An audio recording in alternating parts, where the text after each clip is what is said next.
بالله من الشيطان الرجيم. بسم الله الرحمن الرحيم. الحمد لله رب العالمين، والصلاة والسلام على أشرف الأنبياء والمرسلين وعلى آله الطيبين الطاهرين المعصومين، ولعنة الله على أعدائهم أجمعين. ہماری بحث مقدمہ موصلہ میں تھی، اور مقدمہ موصلہ سے مراد یہ ہے کہ یہ جو مقدمات ہمارے ہیں، اگر یہ ہمیں ذیل مقدمہ تک پہنچائیں تو یہ واجب ہوں گے، اگر یہ ذیل مقدمہ تک پہنچانے والے نہ ہوئے تو یہ واجب نہیں ہوں گے۔ مثلا آپ نے وضو کیا ہے، اس وضو کو آپ نے نماز پڑھنے کے لیے کیا ہے، کیونکہ نماز پڑھنا واجب ہے، وضو نماز کا مقدمہ ہے۔ اس مقدمے کو آپ نے جب انجام دیا تاکہ آپ ذیل مقدمہ یعنی نماز تک پہنچے، یہ وضو تب واجب ہوگا، مقدمہ واجب تب واجب ہوگا جب آپ اس کے بعد نماز پڑھ لیں، اس پر نماز مترتب ہو۔ اگر نماز مترتب نہ ہو تو پھر یہ وضو واجب نہیں ہوگا۔ نہ فقط وضو واجب نہیں ہوگا بلکہ یہ وضو صحیح بھی نہیں ہوگا۔ یہ مقدمہ موصلہ، اس میں جو اقوال تھے وہ بھی ہم پڑھ چکے ہیں۔ آج ہم اس کے ثمرے کی بات کریں گے۔ یہ جو ہم ساری بحث کریں کہ ثمرہ کیا ہے، ٹھیک ہے نا؟ جو بھی ہے یہ مقدمہ ہے، نماز مقدمہ، وضو مقدمہ ہے۔ آپ انجام دیکھیں، نماز پڑھو، آپ کا مقدمہ بھی انجام ہو گیا، ذیل مقدمہ بھی انجام ہو گیا۔ یہ موصلہ اور عدم موصلہ اور یہ سارے تراتب اور یہ قصد اور ان سب کا کیا ہے، اس کی بحث کرنے کا فائدہ کیا ہے؟ اس بحث کا فائدہ یہ ہے کہ صاحب اصول فرماتے ہیں کہ ہم نے جو کہا ہے کہ مقدمہ موصلہ واجب ہے، جو واجب ہوتا ہے مقدمہ، وہ مقدمہ موصلہ ہوتا ہے۔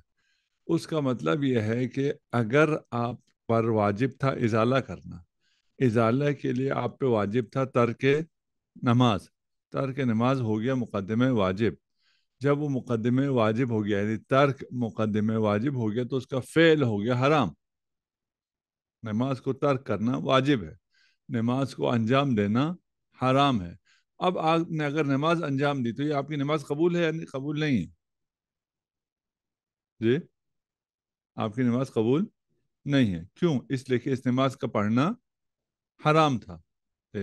صاحب اصول کہہ رہے ہیں کہ ہم یہ ساری بحث کر کے آپ سے یہ کہنا چاہتے ہیں، یہ جو آپ نماز پڑھیں گے یہ نماز صحیح ہے،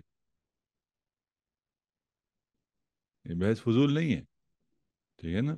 آپ کو جو لگ رہا ہے کہ ہم آپ کو کسی مشکل میں ڈال رہے ہیں، ہم آپ کو لیے آسانی پیدا کر رہے ہیں۔ آپ یہ جو نماز پڑھ رہے ہیں یہ نماز صحیح ہے۔ اچھا، ہونا تو یہ چاہیے تھا کہ صاحب اصول نے، کیونکہ اس مقدمہ موصلہ کی بحث کو شروع کیا ہے اور انہوں نے ہی اس کو ڈالا ہے اور اس کو اتنا اہمیت دیا ہے کہ اگر ایک واجب اہم ہے، دوسرا واجب مہم ہے، تو مہم کا ترک واجب ہو جائے گا تاکہ اہم کو حاصل کیا جا سکے، اور جس نے اہم کو چھوڑ کے مہم کو انجام دیا اس کے لیے کوئی امر ہی نہیں ہے بلکہ اس پر نہی ہے، اس پر حرمت ہے، اس کی یہ نماز اس کے منہ پہ دے ماری جائے گی، یہ کہنا چاہیے تھا۔ صاحب حضور کہتے ہیں آپ کے بنا پر جو آپ کہتے ہیں کہ یہ مقدمات موصلہ نہیں ہے، یعنی کوئی ضروری نہیں ہے مقدمات کے لیے کہ وہ موصلہ ہوں، مقدمات مطلقہ واجب ہیں۔ آپ کی بنیاد پر یہ ہونا چاہیے تھا کہ بھائی یہ نماز پڑھے تو بھی نماز صحیح ہو، لیکن یہ میرے قول کے مطابق ہوگا کہ اگر آپ نماز پڑھیں گے تو نماز آپ کی صحیح ہوگی۔ یہ ہم صاحب فضول سے پوچھتے ہیں کہ یہ کیسے ہوگی آپ کے قول کے مطابق نماز صحیح کیسے ہوئی؟ وہ کہتے ہیں کہ جو مہم تھا، اہم مہم تو معلوم ہے نا، اہم ازالہ ہے، مہم نماز ہے۔ یہ جو مہم تھا اس کا ترک واجب تھا۔ کب ترک واجب تھا اس کا؟ جب آپ ازالہ انجام دیں۔ ٹھیک، اگر آپ نے ازالہ انجام نہ دیا تو یہ واجب ہے، ترک واجب نہیں ہے۔ بس میرے مطابق یہ ترک واجب تھا ہی نہیں۔ کس کے لیے؟ جو ازالہ انجام نہیں دے رہا۔ جو نماز پڑھ رہا ہے وہ ازالہ انجام دے رہا ہے؟ نہیں، وہ تو ازالہ نہیں کر رہا۔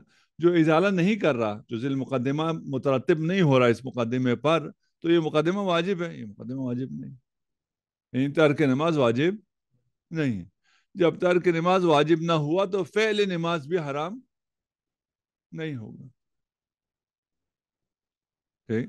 بس صاحب فصول کے نظر کے مطابق یہ نماز باطل نہیں ہے، لیکن باقی جو اغیون ہیں ان کے مطابق یہ نماز کیا ہے؟ باطل ہے. ٹھیک. خواب باقیوں کے ہاں یہ نماز کیوں باطل ہے؟ اس لیے کہ وہ ترتب کے قائل نہیں ہیں. جب وہ ترتب کے قائل نہیں ہیں تو وہ کہیں گے کہ یہ نماز کیا تھا؟ اہم مہم تھا، نماز مقدمہ تھا. کس کے لیے؟ ترک نماز. کس کے لیے؟ اہم کے لیے، ازالہ کے لیے. ٹھیک ہے نا. اور یہ جو مقدمہ ہے اور مقدمہ واجب ہے، یہ آیا ترتب کی صورت میں ہے؟ نہیں، ترتب کی صورت میں نہیں. چی وہ بعد میں ازالہ کرے، چی وہ ازالہ نہ کرے، ترک ازالہ حرام ہے. ترک ازالہ کیا ہے؟ وہ نماز پڑھے. یہ نماز پڑھنا کیا ہے؟ وہ ضد خاص ہے. یہ ضد خاص کیا ہوگا؟ حرام ہوگا. جب یہ حرام ہوگا تو اس کو انجام دینے سے اس کی نماز صحیح ہوگی؟ اس کی نماز صحیح نہیں ہوگی. یہ اگر بات ہم نے سمجھ لیا تو یہ ثمرہ ہے کس کا؟ صاحب فصول کا اور دیگران کا. ٹھیک. خواب اس میں اب تین اصلی ابحاث ہیں. اس کو سمجھنے کے بعد کہ یہ صاحب فصول کے بنا پر یہ ہو گیا، مشہور کی بنا پر یہ ہو گیا، یعنی مشہور کی بنا پر نماز فاسد ہو گیا، صاحب فصول کی بنا پر نماز صحیح ہو گئی. ٹھیک. پہلی بحث یہ جو ہم یہاں بحث نہیں کریں گے وہ یہ ہے کہ نہی در عبادت آیا موجب فساد ہے یا فساد نہیں ہے. ایک عبادت سے نہیں ہوئی ہے، اس نہیں کا مطلب فساد ہے. اگر ہم اسے قبول کریں تو یہاں یہ آتا ہے کہ اس نماز سے نہیں ہوئی تھی، اس لیے یہ نماز اگر آپ پڑھیں گے تو یہ نماز فاسد ہے، صحیح نہیں ہے. ایک تو یہ تھا نا کہ اس نماز سے نہیں ہوئی یا نہیں ہوئی. صاحب فضول کہہ رہے ہیں میرے مبنا پر نہیں ہوئی ہے، کیونکہ یہ ترک مسل نہیں ہے، یہ ترک مسل نہیں ہے، اس لیے یہ واجب بھی نہیں ہے. ٹھیک. ہم اس کی ابھی بات نہیں کر رہے. ہم کہہ رہے ہیں کہ مشہور کی بنا پر اس پہ نہیں آ گئی ہے، کہا ہے کہ نماز مت پڑھو، ازالہ کرو. ٹھیک ہے نا. آیا نہیں موجب فساد ہے یا نہیں ہے؟ وہ اپنی جگہ حل کریں گے. اگر اس کو ہم نے اپنی جگہ حل کر لیا اور کہا کہ نہیں مجھے فساد نہیں ہے تو یہ ثمرہ ختم ہو جائے گا. یہ ثمرہ اس بنا پر ہے نا. یہ نا اگر ہم کہنا ہی مجھے فساد نہیں ہے تو مشہور بھی کہیں گے، یعنی صاحب فصول کے علاوہ باقی لوگ بھی کیا کہیں گے؟ وہ کہیں گے یہاں نہیں تو ہے لیکن اس کے باوجود نماز صحیح ہے.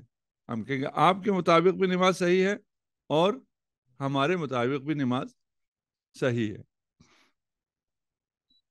اور دوسرا کیا ہے؟ دوسرا یہ ہے کہ اگر ایک چیز کا ترک واجب ہے، ٹھیک، تو اس کا فعل حرام ہو یہ ضروری ہے. ترک نماز واجب ہے، اس کا لازمہ یہ ہے کہ فعل نماز حرام ہے. ابھی معنی نفی میں یہ تھا نا. ٹھیک ہے نا. ترک نماز واجب ہے کیوں؟ ازالہ کے لیے، ازالہ نجاست کے لیے ترک نماز واجب ہے. یہاں تک تو مقدمہ کیا تھا؟ ترک نماز واجب ہے. اس سے ہمیں اگلا سٹیپ بھی چاہیے.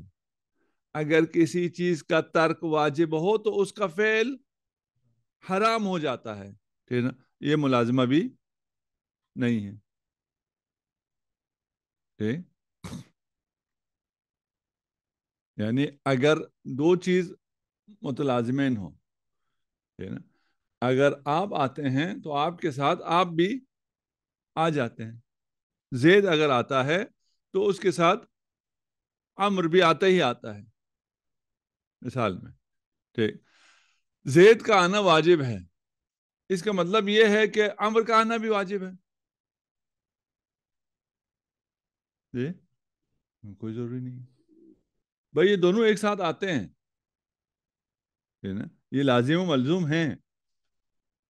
جو چیز ممکن نہیں ہے وہ یہ ہے کہ ایک کا آنا واجب ہو دوسرے کا آنا حرام ہو اور اس کے باوجود دونوں آ جاتے ہوں، یہ صحیح نہیں کہ پھر یہ لازم ملزوم نہیں ہے.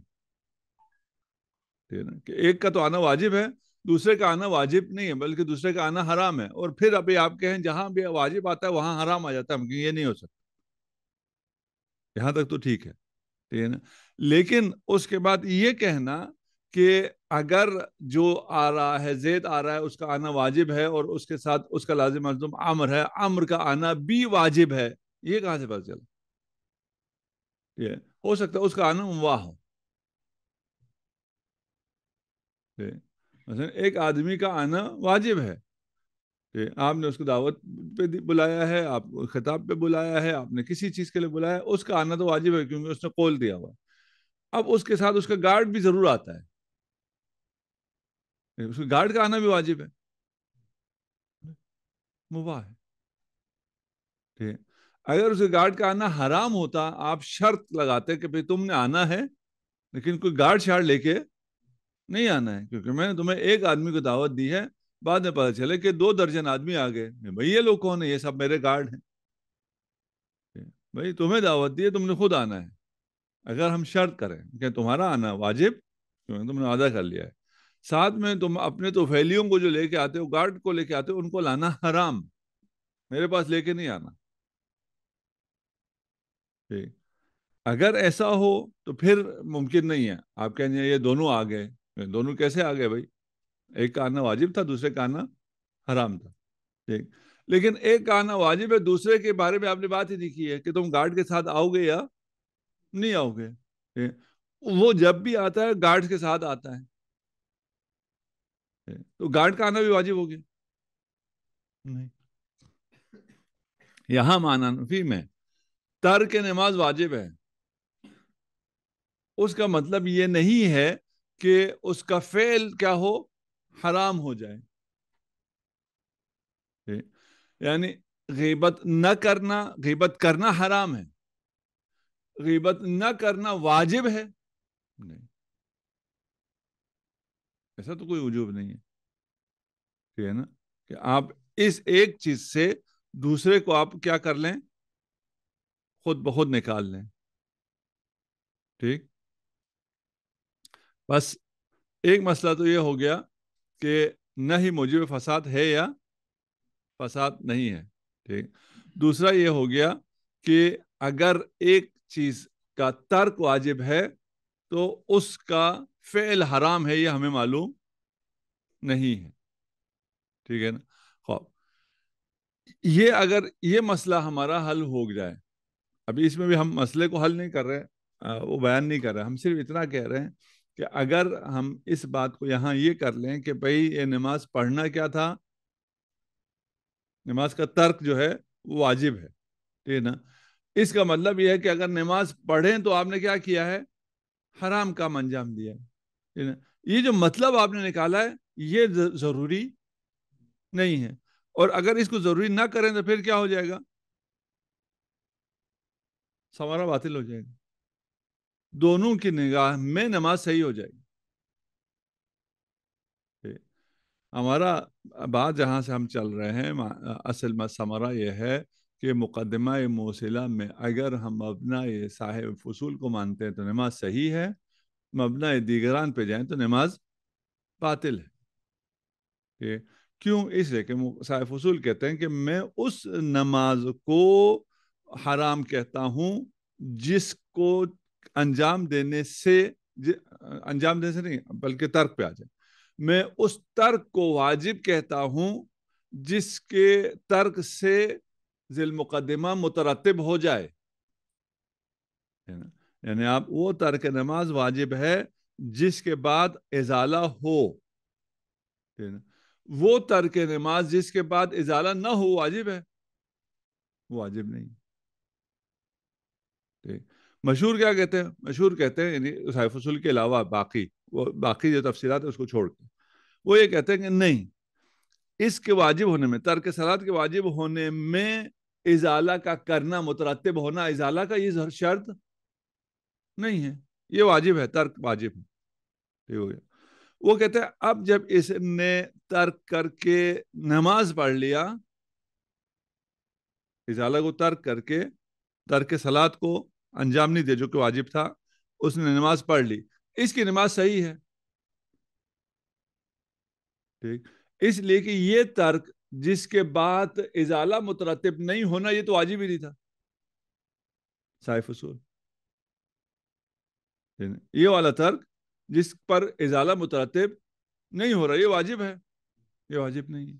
جب یہ واجب نہیں ہے تو نماز کا پڑھنا حرام ہے، وہ حرام نہیں ہے، اس کی نماز صحیح ہے. ٹھیک، باقیوں کے اقوال کے مطابق جب آپ نے کہا کہ یہ ترک مطلقہ کیا ہے، واجب ہے، ترک نماز مطلقہ واجب ہے ازالہ کے لیے، اہم کے لیے. ٹھیک، بس یہ نماز پڑھنا کیا ہو جائے گا، حرام ہو جائے گا.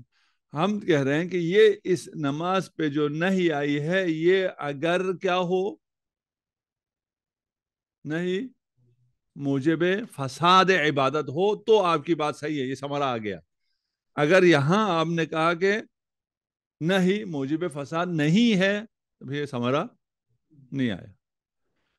دوسرا، یہ نماز پڑھنا حرام کب ہوگا، جب یہ نماز پڑھنے کا جو ترک کا حکم ہے، ترک نماز واجب ہے، اس کا لازمہ کیا ہو، فعل نماز حرام ہو، یہ تو ثابت نہیں ہے. ٹھیک، اگر یہ دو چیزیں ہو جائیں تو پھر یہ ثمرہ ثابت ہوگا، وَإِلَّا ثابت نہیں ہوگا. ٹھیک، خوب اس پر پھر شیخ انصاری آتے ہیں، وہ کہتے ہیں جناب علی ہم صاحب اصول کو بھی اپنے ساتھ لے کے آ جاتے ہیں کہ صاحب اصول کے کہنے کے مطابق بھی جو وہ ہے مقدمہ، اگر آپ نے نماز کو انجام دیا ہے تو وہ نماز کیا ہے، باطل ہے. ٹھیک، وہ کیسے، وہ کہتے ہیں کہ جو نقیض اخص ہے وہ عام ہوتا ہے اور جو نقیض عام ہے وہ اخص ہوتا ہے. یہ آپ منطق وغیرہ میں پڑھ چکے ہیں.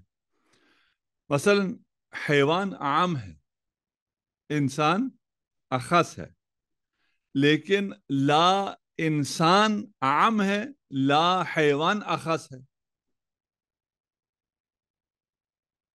اسی توضیح دینے کی ضرورت ہے، واضح ہے، واضح ہے نا. وصلی اللہ علی محمد وآلہ الطیبین الطاہرین.